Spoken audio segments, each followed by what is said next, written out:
Okay, these on the table are the parts of the continuous flow rotor body. Step 1. Secure this workbench to the tabletop. Step 2. Align the two holes at the bottom of the rotor body with the two cylindrical posts on the workbench. Then place the rotor body in position. Step 3. Fill the rotor body with the liquid to be separated. Ensure the liquid level is flush with this horizontal plane. Next, place this inside.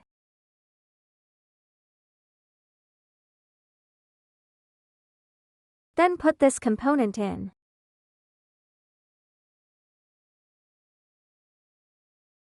After that, take this and install it with its side facing down. Tighten the large cover first.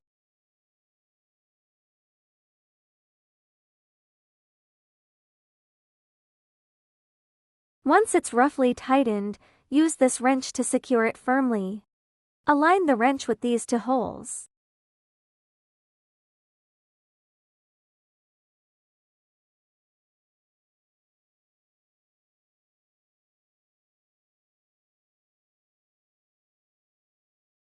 Next, tighten this ring.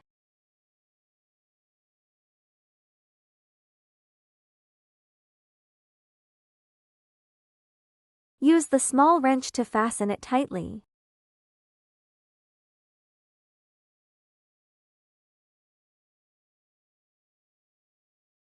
The rotor body installation is complete.